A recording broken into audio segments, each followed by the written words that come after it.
বিসমিল্লাহির রহমানির রহিম। অসীম মহিমণ্ডলের অনন্ত কৃপার অধিকারী মহান আল্লাহর নামে শুরু করছি।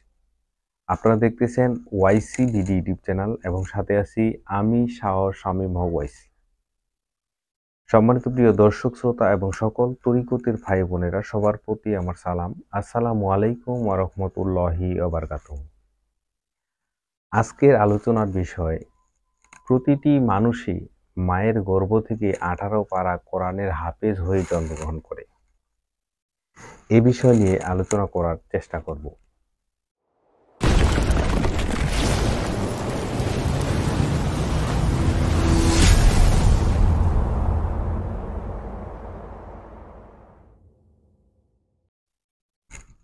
আমরা শুনেছি যে আব্দুল কাদের জিলানী 18 পারা কোরআনের হাফেজ হয়ে মায়ের গর্ভ থেকে জন্মগ্রহণ করেছেন।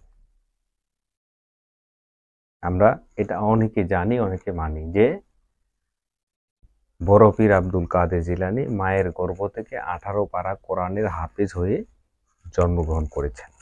অর্থাৎ মায়ের গর্ভেই তার 18 পারা কোরআন মুখস্থ। এটা আমরা অনেকে জানি, কিন্তু এর ভেদটা আমরা আদৌ কেউ জানি না। শুধু বড় পীর আব্দুল কাদের জিলানী নয়, পৃথিবীর প্রত্যেকটি মানুষই 18 পারা কোরআনের হাফেজ হয়ে এই পৃথিবীতে জন্মগ্রহণ করে। কিভাবে? আমাদের এই দেহের মধ্যে মায়ের 4টি অংশ আছে, বাবার 4টি অংশ আছে, তাহলে হলো 8টি। মায়ের 4টি অংশ কি? লোম, চামড়া, গোস্ত এবং রক্ত। এটা হলো মায়ের অংশ। আমার দেহের মধ্যে মায়ের অংশ হলো 4টি। একটি হলো লোম, চামড়া, গোস্ত এবং রক্ত। আর বাপের অংশ হলো 4টি। কি কি? মণি, মগজ, রগ এবং হাড়। এই হলো 4 দিয়ে এই দেহটি গঠিত। আল্লাহ আমাদের দেহের মধ্যে 10টা চিজ, 10টা নিয়ামত, 10 গঙ্গমতি যাহাকে বলে, এই 10 গঙ্গমতি দান করেছেন। কি কি?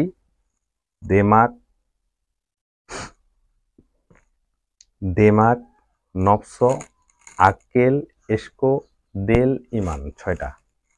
চোখ, কান, নাক, মুখ। আমি আবারও বলি, দেমাগ, নফস, আক্কেল, ইশকো, দেল, ইমান। চোখ, কান, নাক, মুখ। এই হলো 10।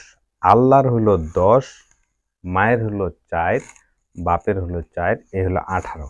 এই 18 দিয়ে প্রত্যেকটি মানুষই সৃষ্টি। বিধায় এই 18কে বলা হয় 18 পারা কোরআন। হাকিকতে দেহতত্ত্ব জগতে সৃষ্টি রহস্যের জ্ঞান অনুযায়ী, এলমে লাদুন্নি জ্ঞান অনুযায়ী, তাসাউফ জ্ঞান অনুযায়ী এই 18কে বলা হয় 18 পারা কোরআন। অর্থাৎ প্রত্যেকটি মানুষে 18 পারা কোরআনের সুরতে সৃষ্টি। এই জন্য শুধু আব্দুল কাদের জিলানী নয়, প্রতিটি মানুষই 18 পারা কোরআনের হাফেজ। কারণ প্রত্যেকটি মানব দেহে 18 পারা কোরআনের সুরতে তৈরি।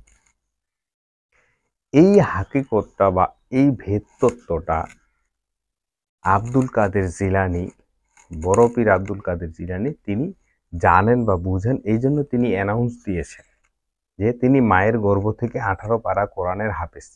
তাই বলে এই যে জাগতিকভাবে লিখিত যে কোরআনটা আছে, এই কোরআনের 18 পারা হাফেজ নয়। বিষয় হলো এইটা। শুধু সেই নয়, প্রত্যেকটি মানুষই আমরা, আমি, আপনি, আপনারা সবাই 18 পারা কোরআনের হাফেজ। শুধু আমরা ভেদতত্ত্বটা জানি না বিধায়। কারণ কোরআনের মধ্যে কিছু সংখ্যক আয়াত হলো রূপক, কিছু সংখ্যক আয়াত হলো মূলক। রূপকগুলো হলো উদাহরণ বা কেচ্ছা, রূপকগুলো হলো উদাহরণ বা কেচ্ছা, আর মূলকগুলো হলো মূল। এটা হলো রূপক ভাষা। এটা রূপক ভাষা যে 18 পারা কোরআনের হাফেজ বা 18 পারা কোরআন মায়ের গর্ভে সে মুখস্থ করছে।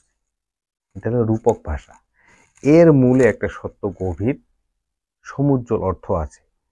এই সত্য গভীর সমুজ্জ্বল অর্থটাই হলো এটা যে বাপের 4, মায়ের 4, আল্লাহর 10, এই টোটাল হলো 18। 18 চিজে এই মানবদেহ গঠিত। এই জন্য 18 পারা কোরআনের হাফেজ প্রত্যেকটি মানুষই জন্মগ্রহণ করে মায়ের গর্ভ থেকে। বিষয়টি ক্লিয়ার? বিষয়টি অবশ্যই বুঝতে পারছেন। আর এই 18কে বলা হয় 18 মকাম।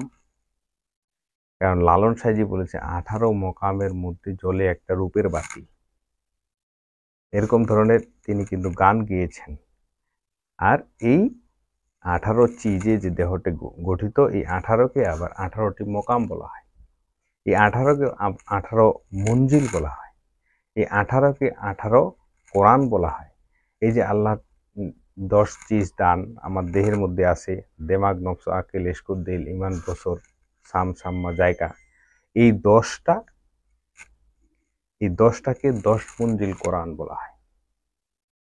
এটা হলো 10 মঞ্জিল কোরআনের হাকিকত। 10 মঞ্জিল কোরআনের এটাই হলো হাকিকত। শুধু আমাদেরকে বুঝে নিতে হবে রূপক এবং মূলক। রূপক এবং মূলক আমাদেরকে বুঝে নিতে হবে। তাহলে 10কে বলা হয় 10 মঞ্জিল কোরআন, 4কে 8কে বলে 8 কুঠুরি বলা হয়, আর 4টা বাপের 4টা মায়ের এই 8 অংশকে অষ্টাঙ্গ বলা হয়। আর এই 18কে বলা হয় 18 মঞ্জিল কোরআন বলা হয়। এই জন্য এই 18 মঞ্জিল কোরআন দিয়ে এই মানব দেহটা সৃষ্টি। আমি, আপনি, আপনারা সবাই আমরা এই পৃথিবীতে জন্মগ্রহণ করেছি মায়ের গর্ভ থেকে 18 পারা কোরআনের হাফেজ হয়ে। মুখস্থ নয়, আমরা হাফেজ। কারণ 18 পারা কোরআনের কি হরফ দিয়ে আঁকানো আমাদের এই মানব দেহটি।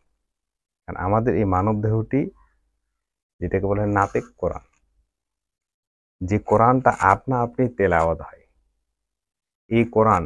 কারণ আমাদের দেহের মধ্যে 40টি হরফ খুব সুন্দর করে আঁকানো আছে।